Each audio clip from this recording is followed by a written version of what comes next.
Lonely widow delivers meals to the homeless. The words on the volunteer application form blurred as Margaret Wilson's trembling fingers traced them. This simple act of charity had become her salvation over the past decade, the only thing that made the crushing weight of solitude bearable. The November wind bit through Margaret's wool coat as she pushed the cart along the cracked sidewalk. At 68, her steps were slower than they once were, but her resolve remained undiminished. Today marked 10 years since she'd started volunteering with Hearth and Home, the local outreach program that provided hot meals to the city's growing homeless population. "You're a saint, Margaret," Pastor Jim had told her just that morning, his kind eyes crinkling at the corners. Not everyone would brave this weather week after week. But Margaret didn't feel saintly. Each meal she delivered was an offering to the universe that had taken everything from her. First John, her husband of 32 years, to a sudden heart attack, and then, decades earlier, her only son, Michael. The pain of that loss had never dulled, merely transmuted into a constant companion that walked beside her through empty rooms and silent evenings. "Just doing what needs doing," she'd replied, the familiar mask of quiet strength sliding into place.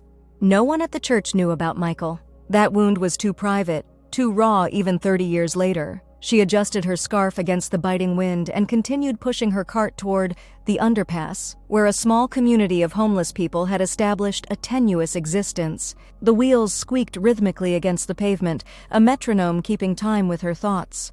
The smell of vegetable soup and fresh bread wafted up from the insulated containers, momentarily overpowering the urban sense of exhaust and damp concrete. Today's menu was simple but hearty: soup, bread, apples, and her special oatmeal cookies. Margaret had risen at dawn to bake those cookies, finding solace in the familiar ritual of measuring, mixing, and waiting as the sweet aroma filled her empty kitchen. As she approached the underpass, familiar faces emerged from tattered tents and makeshift shelters. Margaret knew most of them by name now: Eileen with her collection of plastic flowers, Roberto who always asked about Margaret's garden, and Samuel who never spoke but whose eyes expressed profound gratitude with each meal. "Miss Margaret's here," called Eileen, her weathered face brightening despite the cold. "And it smells like heaven." Margaret smiled, the expression warming her face but never quite reaching her eyes. "Vegetable soup today, Eileen? Extra carrots, just how you like it." She distributed the meals with practiced efficiency, exchanging brief conversations and gentle touches. These moments of connection were precious threads in the tapestry of her lonely existence. Sometimes she wondered who needed whom more. "Someone new showed up last night," Roberto mentioned as she handed him a steaming bowl. "Real quiet type. Over there by the concrete pillar." Margaret followed his gesture to a solitary figure huddled against the graffiti-covered support. Something about the man's posture, shoulders curved inward as if to protect his heart, struck a painful chord of recognition within her. She'd seen that same defensive hunch in her own reflection many times. "I'll bring him something," she said, ladling an extra generous portion of soup into a container. As she approached, the man didn't look up. His hands, reddened from cold, with dirt embedded beneath the nails, clutched a tattered paperback book. The pages were dog-eared and water-stained, but he held it with the reverence of a holy text. "I've brought some soup," Margaret said softly, extending the container. "It's good and hot." Slowly, the man raised his head. His face was weathered and partially obscured by a salt and pepper beard, but his eyes, a startling blue even in the dim light beneath the underpass, sent a jolt of something inexplicable through Margaret's chest. "Thank you," he said, his voice rough from disuse. As he reached for the container, his sleeve pulled back slightly, revealing a small, distinctive birthmark on his wrist, a butterfly-shaped mark that seemed to flutter with the movement of his tendons. Margaret nearly dropped the soup. That birthmark. She knew that birthmark. Her mind raced backward through decades to a hospital room, to a tiny infant whose wrist bore that exact same mark, to a nurse commenting on how unusual and beautiful it was. "Are you all right, ma'am?" the man asked, genuine concern in his voice. Margaret steadied herself. Yes, just a little dizzy. The cold, you know." She managed to hand him the soup without revealing her shock. "What's your name?" He hesitated, as if the question required deep consideration, or perhaps as if names were dangerous things to share. "People call me Mick these days." "Mick. A common nickname for Michael. I'm Margaret," she said, her voice remarkably steady despite the earthquake happening within her. "I come every Wednesday and Saturday." He nodded, a small gesture of acknowledgement or perhaps dismissal. His attention had already returned to the book in his hands. "What are you reading?" she asked, unwilling to end the interaction. He lifted the book slightly so she could see the cover, The Old Man and the Sea. The sight of it knocked the breath from her lungs. It had been John's favorite, one he had read aloud to Michael during his childhood. "It's a good one," she managed to say. "About endurance. And loss," he added quietly. "And whether it's all worth it in the end." Margaret recognized the words as her late husband's exact interpretation. For a wild moment, she nearly blurted out the impossible question burning in her throat. "Michael, is it you?" But reason prevailed. Coincidences happened, birthmarks weren't unique, and the name Michael was common enough. "I should continue with my rounds?" she said, gesturing to her cart. "Enjoy the soup." "Mick." He nodded again, already opening the container, the steam rising between them like the ghosts of unasked questions. All through the remainder of her deliveries, Margaret's mind whirled with possibilities and rationalizations. By the time she returned to her small, tidy house, the same house where she had raised her son, she had convinced herself that her lonely heart was simply seeing what it desperately wanted to see. That night, as she prepared for bed in the quiet house, Margaret opened the drawer of her bedside table and withdrew a small wooden box. Inside lay the carefully preserved remnants of her son's short life: a hospital bracelet, a lock of dark hair, a tiny handprint in faded blue ink, and a few photographs. The most recent showed a smiling teenager with earnest blue eyes, standing proudly beside his father, both holding fishing poles. Margaret had long ago memorized every detail of that photo, the last one taken before Michael ran away at 17 after a bitter argument with his father. The argument that had started with college applications and ended with slammed doors and words that could never be taken back. They had searched for weeks, filed police reports, hired private investigators, but Michael had vanished completely. 5 years later, they had received the devastating news. Remains identified as Michael Wilson had been found in another state, victim of an apparent mugging gone wrong, or so they had been told. Margaret traced the youthful face in the photograph. Could it be? She whispered to the empty room. After all this time? Sleep eluded her that night as memories and questions tangled in her mind like the winter branches outside her window, bare, exposed, reaching for something just beyond grasp. Saturday arrived with a crystalline clarity that only deep winter brings. Margaret packed her cart with even greater care than usual, adding an extra dozen of her oatmeal cookies and, after a moment's hesitation, a paperback copy of For Whom the Bell Tolls, another Hemingway novel from John's collection. Her heart raced as she approached the underpass, eyes scanning for the solitary figure by the concrete pillar. He wasn't there. Disappointment washed over her with surprising force. "Looking for Mick?" Eileen asked, appearing at Margaret's elbow. "He usually walks to the library during the day. Gets warm in there, you know. Plus the books." Relief flooded through Margaret. "Do you know how long he's been here?" she asked, trying to sound casual. Eileen shrugged. "Couple weeks? Doesn't talk much about himself, that one. Educated, though. You can tell by how he speaks when he does open up." Margaret distributed the meals as usual, but part of her remained distracted, wondering if Mick would return. As she was packing up to leave, a familiar figure appeared at the edge of the encampment. Their eyes met across the distance, and for a heartbeat, Margaret felt the years fall away. "I brought extra cookies today," she said when he approached, her voice betraying nothing of her inner turmoil. "I've been thinking about your soup since Wednesday," he admitted, something like embarrassment coloring his words. "It reminded me of something from a long time ago." Margaret busied herself with ladling out the day's offering, beef stew this time, to hide the trembling of her hands. "Food has a way of bringing back memories. Not always good ones," he said, accepting the container. She noticed he looked cleaner today, his beard trimmed, hair damp as if recently washed. The library must have bathroom facilities. "I also brought this," she said, retrieving the Hemingway novel from her bag, "since you seem to enjoy the other one." His expression as he took the book was complex. Surprise, confusion, and something deeper that Margaret couldn't quite name. "Why?" he asked, the single word carrying the weight of greater questions. Margaret had prepared several practical answers. Because reading was a good way to pass time, because books were windows to other worlds when your own was difficult. But what emerged was simple truth. Because everyone deserves kindness, especially when they're going through hard times. Something shifted in his eyes then, a flash of recognition or remembrance. He glanced down at the book in his hands, running his thumb along the spine. "My father used to," he began, then stopped abruptly. "Thank you," he finished instead. "You're welcome, Mick," she said gently. "I'll be back on Wednesday." As winter deepened, a quiet routine developed. Twice weekly, Margaret would bring meals to the underpass, spending a few additional minutes in conversation with Mick. Books became their safe territory, neutral ground where they could exchange thoughts without venturing into personal history. She learned he had an exceptional memory for quotes and a passionate opinion about Steinbeck versus Hemingway. He revealed small fragments of his life, places he'd worked, states he'd passed through, but never anything about family or his path to homelessness. When conversations veered too close to personal terrain, he would retreat behind polite but firm silence. Margaret never pushed. She understood boundaries born of pain. In late January, a brutal cold snap descended upon the city. Margaret arrived at the underpass to find emergency services evacuating people to temporary shelters.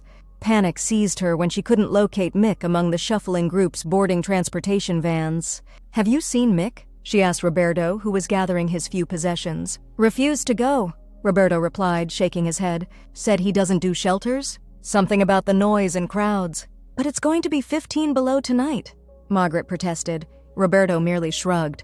"Some demons are colder than any weather," he said with the wisdom of someone who understood such choices. "Last I saw, he was heading toward the old boatyard." Without hesitation, Margaret redirected her cart toward the abandoned industrial area by the river, a collection of dilapidated warehouses and forgotten docks. The wind had picked up, carrying stinging particles of ice that bit at her exposed skin. Her arthritic hip protested each step on the uneven terrain, but determination drove her forward. The old boatyard was eerily silent, the usual urban sounds muffled by approaching snow. "Mick?" she called, her voice swallowed by the vastness of empty buildings and winter sky. No answer came. Margaret continued her search, checking each accessible structure, calling his name with increasing urgency. Finally, in what had once been an office building for the boatyard, she found him huddled in a corner, wrapped in layers of blankets, his breath visible in the frigid air. "Mick?" she said, relieved and exasperated in equal measure. "You need to go to a shelter. This weather could kill you." He looked up, surprise evident in his reddened face. "Margaret, what are you doing here?" "Looking for you, of course," she replied, setting down her cart and rubbing her gloved hands together. "Everyone else has evacuated to the emergency shelters?" "I'm fine here," he insisted, though his shivering belied his words. "I've weathered worse." "That's not a recommendation," Margaret said firmly. "Please come to the shelter. Just for a few days until this cold snap passes." He shook his head, a stubbornness in his jaw that struck her with painful familiarity. I don't do well in those places. Too many people, too many questions." Margaret assessed the situation with practical clarity. "Then you'll come home with me." The words hung between them in the cold air, surprising them both. Mick stared at her, confusion and suspicion warring in his expression. "Why would you do that? You barely know me." A lifetime of answers rose within Margaret. "Because I think you might be my son, because I've missed you for 30 years, because I've prayed for this moment." But she offered only, "Because it's the right thing to do, and I have a spare room that's sitting empty." His resistance was palpable, a lifetime of self-protection evident in his rigid posture. "I'm not a charity case, Margaret." "I never said you were," she replied steadily. "Consider it a favor to me if you must. I worry about being alone in this weather, and I could use help clearing my walkway tomorrow." This small fiction, that she needed him rather than the other way around, seemed to ease something in his expression. "Just until the weather breaks?" he conceded finally. The walk to Margaret's house was slow and largely silent, the effort of navigating the increasingly snow-covered sidewalks consuming their energy. Occasionally, Mick would take the handle of the cart from her, their gloved hands briefly overlapping in the exchange. Margaret's modest, two-story home stood in a quiet neighborhood of similar houses, most dating from the 1950s. A large oak tree dominated the front yard, its bare branches now outlined in snow. "This is it," she said, unlocking the front door and stepping into the warmth within. "Nothing fancy, but it's home." Mick paused at the threshold, something like hesitation or perhaps recognition flickering across his features. "You've lived here long?" he asked, finally stepping inside. "Most of my adult life." Margaret answered, hanging her coat on the rack by the door, the same rack that had held John's work jackets and Michael's school coats decades earlier. "My husband and I bought it when we were expecting our son." She hadn't meant to mention Michael so soon, but the words slipped out naturally. Mick nodded politely, his eyes moving around the entryway and toward the living room beyond, taking in the comfortable furniture, the bookshelves lining one wall, the photographs arranged on the mantel. "The bathroom is upstairs, first door on the right," Margaret said, filling the silence. "You're welcome to shower and warm up. I'll find some clean clothes for you to change into." While Mick showered, Margaret went to the closet in the spare bedroom, once Michael's room, though she had redecorated it years ago to ease the pain of passing its door each day. In the back of the closet, in a sealed plastic container, she had preserved a few of John's clothes, unable to part with them after his death. She selected a flannel shirt and jeans that might fit Mick's frame. She laid the clothes outside the bathroom door and went downstairs to prepare something hot to eat. Her hands moved automatically through the familiar routine of making chicken soup, cutting vegetables, seasoning broth, adding noodles, while her mind swirled with questions and possibilities. The sound of footsteps on the stairs pulled her from her thoughts. Mick appeared in the kitchen doorway, his hair damp, his beard neatly trimmed. John's clothes fit him surprisingly well. The transformation was remarkable. Beneath the layers of street living, a different man emerged, one whose features seemed increasingly, impossibly familiar. "You look," Margaret began but couldn't finish the thought. "Clean?" he offered with a small smile, the first real smile she had seen from him. "Yes," she agreed, returning to her soup preparation. "Dinner will be ready in about 20 minutes. Make yourself comfortable." Mick walked slowly around the kitchen, his eyes catching on details: the collection of magnets on the refrigerator, the well-used recipe box on the counter, the small breakfast nook with its view of the backyard. He paused at a framed needlepoint hanging beside the refrigerator that read, "Today is a gift. That's why they call it the present. My wife made one just like this," he said quietly, almost to himself. Before he stopped abruptly, as if catching himself revealing too much. Margaret stirred the soup, processing this new information. "You were married?" she asked gently. A long silence followed, long enough that she thought he wouldn't answer. Finally he said, "A lifetime ago. She died in childbirth. Our daughter too." The simple tragedy of those words hung in the kitchen. "I'm so sorry," Margaret said, meaning it with every fiber of her being. Mick nodded once, acknowledging her sympathy but clearly closing the subject. "Soup smells good." They ate at the small kitchen table, the conversation carefully steered toward neutral topics: the weather forecast, a documentary Mick had watched at the library, Margaret's volunteer work. After dinner, she showed him to the spare room, providing fresh towels and a new toothbrush still in its packaging. "Thank you," he said, standing awkwardly in the doorway of the room.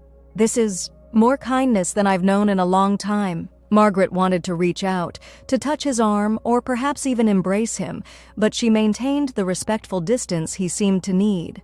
"Sleep well, Mick. We'll figure out next steps tomorrow." In her own room, Margaret again took out the wooden box of Michael's mementos. She studied the teenage face in the photograph, mentally adding 30 years, imagining the lines that life might have carved, the beard that might have grown. She thought of the butterfly birthmark, of Mick's familiarity with Hemingway, of the way he had paused at the threshold of the house as if remembering something. "Please," she whispered to whatever force might be listening, "please let it be him." The blizzard that had been forecast arrived overnight, blanking the city in nearly 2 feet of snow. Schools and businesses announced closures, and the mayor urged citizens to stay home. Margaret woke early, her first thought of her unexpected houseguest. She found Mick already awake, standing at the living room window, gazing out at the transformed landscape. "It's beautiful," he said without turning. "Dangerous but beautiful. Like many worthwhile things," Margaret replied, moving to stand beside him. They watched the snow together for a moment, a comfortable silence between them. "I used to build snowmen with my son," she said finally. He loved winter, sledding, snowball fights, hot chocolate with extra marshmallows. Mick's reflection in the window remained impassive. "What happened to him?" he asked. Margaret took a deep breath. "He ran away when he was 17. After a terrible argument with his father, my husband, about college." She paused, the familiar pain rising like an old friend. "We searched everywhere. 5 years later, we were told remains had been found, identified as his. We buried an empty casket because they said the remains weren't viewable. Mick turned from the window then, his blue eyes intense. You don't sound convinced. I never saw him, Margaret said simply. A mother knows her child. I never felt him gone. Not completely. Something shifted in Mick's expression, a softening around the eyes perhaps, or a slight part of his lips as if words were forming. But whatever might have emerged was interrupted by a sudden power outage, the house falling into the quiet dimness of a snow-filtered morning. I'll check the circuit breakers, Mick said, immediately practical. It's not the circuits, Margaret replied. The whole street is out. Look. She pointed to the neighboring houses, all equally dark. It happens during bad storms. I have candles and a battery-powered radio. They spent the day in domestic cooperation, Margaret locating candles and emergency supplies, Mick figuring out how to safely heat food on the gas stove despite the electric ignition being out. As the house cooled without its furnace, they gathered in the living room, where the fireplace provided both warmth and light. Margaret brought down extra blankets and they sat before the fire, listening to the battery-powered radio's updates on the storm. According to the forecasts, power might not be restored for 24 to 48 hours due to the extensive damage to power lines. At least we're warm and have food, Margaret said, wrapping a blanket around her shoulders. Many aren't so fortunate. Mick nodded, staring into the flames. I've been on the other side of that equation more times than I can count. Something in his tone invited further conversation. Margaret hesitated, then asked, How did you end up without a home? He was quiet so long that she thought he wouldn't answer. Finally, he sighed deeply, still watching the fire. It wasn't one thing. It was many small decisions, some bad luck, and a lot of running away. From what? She asked gently. From myself, mostly, he admitted. From memories, from failures, from the person I was supposed to be but couldn't become. The firelight cast half his face in golden light, the other in shadow, making him seem both familiar and unknowable simultaneously. Margaret gathered her courage. Mick ... That birthmark on your wrist? The butterfly shape. It's rather distinctive. His hand instinctively went to his left wrist, covering the mark through his sleeve. What about it? My son had the exact same mark in the exact same place, she said, her voice steady despite her pounding heart. The nurses in the hospital remarked on how unusual it was. Mick's face remained carefully neutral, but his breathing had changed, shorter, more controlled. Coincidences happen. Yes, they do, Margaret agreed. But so do miracles. She rose slowly, went to the bookshelf, and returned with a photo album. Would you look at something for me? Reluctance radiated from his rigid posture, but he gave a curt nod. Margaret opened the album to a specific page, a family portrait taken when Michael was 16, about a year before he ran away. This is my husband John, me, and our son Michael. Mick looked at the photograph, his expression unreadable. You had a beautiful family, Mick, Margaret said softly, her hand trembling as she reached out, stopping just short of touching his arm. Is your name really Michael Wilson? Are you my son? The question hung in the air between them, heavy with 3 decades of loss and longing. Mick's eyes remained fixed on the photograph, and for a moment Margaret thought he would deny it, would maintain the fiction that had somehow become his reality. Then a single tear tracked down his weathered cheek, catching the firelight. I never thought I'd see this house again, he whispered, his voice breaking. Or you? Margaret's heart seemed to stop, then restart with painful intensity. Michael? She breathed, hardly daring to believe. He nodded once, a small, broken gesture. I haven't used that name in I don't even know how long. The dam broke then, 30 years of grief transforming in an instant to overwhelming joy and disbelief. Margaret reached for him, half expecting him to disappear like the phantom he had been in her dreams for decades. But he was solid, real, alive beneath her trembling hands. How? She asked through her tears. They told us you were dead. We had a funeral. Michael, for he was Michael now, Mick falling away like an old coat no longer needed, took a shuddering breath. I wanted you to think that. I paid someone, arranged it. After what happened, I couldn't face coming back, couldn't face Dad, couldn't face my failures. What happened? Margaret asked, her hands still gripping his arms as if afraid he might vanish. The story emerged in fragments, delivered in a voice that occasionally broke with emotion. After running away following the argument with his father, Michael had drifted westward, working odd jobs, living rough. He'd fallen in with a bad crowd, started using drugs to numb the pain of separation and regret. "I hit bottom in Arizona," he said, eyes still fixed on the fire rather than meeting her gaze. "Almost died from an overdose. Woke up in a hospital with a nurse who, she saw something in me worth saving, I guess." That nurse had become his wife, had helped him get clean, had given him purpose and love. They had built a modest life together, Michael working construction while taking community college classes at night.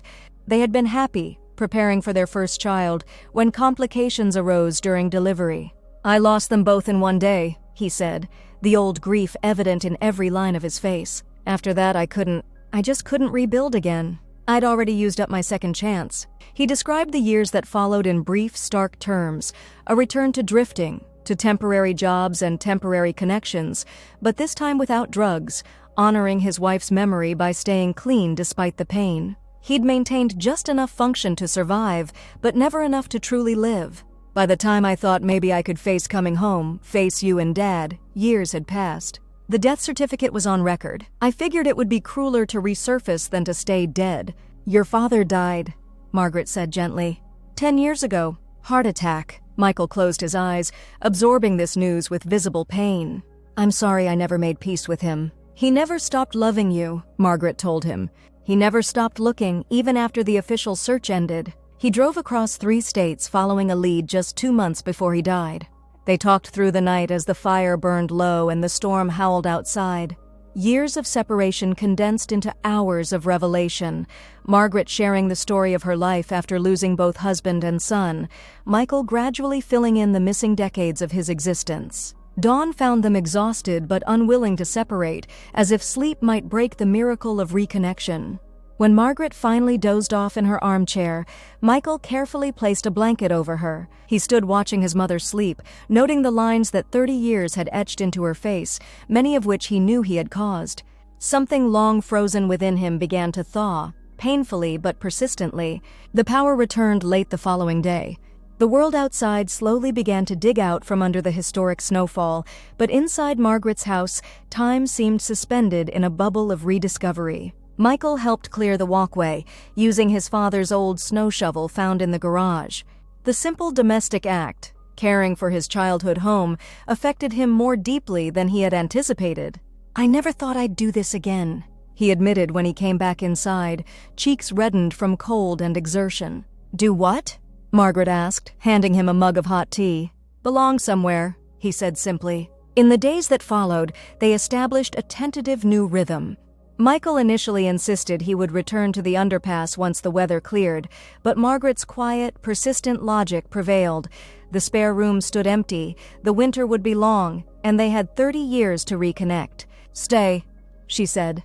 "Not forever if that's not what you want. But for now, for winter," and so he stayed. Margaret called Pastor Jim to explain her absence from the meal delivery program, sharing only that she had reconnected with long-lost family and needed time. Together, mother and son established a cautious domestic routine, cooking meals, watching evening news, reading in comfortable silence. Michael began helping with small repairs around the house, fixing the leaky kitchen faucet, rehanging a sagging gutter, replacing the loose boards on the back steps. Each completed task seemed to rebuild not just the house but something within himself as well. One evening in February, as they sat at the kitchen table playing gin rummy, a game Michael remembered from childhood rainy days, he cleared his throat awkwardly. "I've been thinking about going back to school. Community college has a program for older students." Margaret carefully arranged her cards, hiding her surge of emotion behind the practical gesture. "What would you study? Social work, maybe?" he said, surprising himself with the admission. "I understand now what saved me those few times someone intervened. I think I'd like to be that person for someone else." By March, Michael had enrolled in classes. By April, he had begun volunteering alongside Margaret at Hearth and Home, his first-hand experience with homelessness providing insights that the organization desperately needed. The people he had once lived alongside now looked to him as both peer and advocate. Margaret watched her son's transformation with quiet joy. The broken man who had huddled beneath the underpass was gradually being replaced by someone new, or perhaps someone who had been there all along, buried beneath layers of grief and shame. On a warm evening in late spring, they sat on the back porch, watching fireflies emerge in the twilight. Michael turned to his mother, his expression serious. "I want to visit Dad's grave. And ... the empty one next to it." The next day, they stood together in the peaceful cemetery where John Wilson was buried, beside an empty grave marked with Michael's name and birth date. Michael knelt on the grass between the two plots, placing a hand on his father's headstone. "I'm sorry, Dad," he said simply. "For everything. For the words we couldn't take back. For the years we lost." Margaret stood beside him, her hand resting lightly on his shoulder. "He knew you loved him," she said. Even in the midst of the worst arguments, he never doubted that. Michael nodded, tears tracking silently down his face. He gestured to the empty grave beside his father's. "And this? I never believed you were really there," Margaret admitted. "But having a place to go, to talk to you, it helped. Sometimes." They remained in the cemetery until sunset, Michael speaking quietly to his father's headstone, sharing the stories of his life that John had missed. As they walked back to the car, Michael's steps seemed lighter, as if he had set down a burden carried for too many years. The transformation continued through summer and into fall. Michael found part-time work at a local hardware store while continuing his studies. Margaret resumed her volunteer schedule, now with Michael often accompanying her. Together, they expanded the program, using Michael's insights to address needs that had previously gone unrecognized. 1 year to the day after their reunion beneath the underpass, they returned to that spot together. The community there had changed, some faces gone, new ones arrived, but Roberto and Eileen remained, greeting them with genuine affection. "Look at you!" Eileen exclaimed, taking in Michael's healthy appearance and clean clothes. "Our Mick all transformed." "Michael," he corrected gently. "My name is Michael Wilson." Eileen's eyes widened as she looked between mother and son. "Wilson? Like Miss Margaret? Wait, are you two—" Margaret smiled, slipping her arm through her son's. "This is my son," she said, the simple words carrying the weight of miracle. He found his way home. Later that evening, as they walked back to the house that had once again become home to them both, Michael stopped beneath the great oak tree in the front yard. "I keep thinking about how close we came to never finding each other," he said. "If you hadn't started volunteering at exactly that shelter, if I hadn't come to this city, or if the weather hadn't turned cold, forcing me to invite you home," Margaret added. Michael looked up at the branches of the oak, now covered in the golden leaves of autumn. "Do you believe in second chances?" he asked. Margaret considered the question, thinking of all the years of emptiness, of the quiet endurance that had carried her through loss to this unexpected restoration. "I believe in love," she said finally, "the kind that never stops looking, never stops hoping, never stops serving even when there seems to be no purpose beyond the service itself." Michael nodded, understanding in his eyes. "That's what saved me in the end. Not knowing who you were, I still felt your love in that first bowl of soup."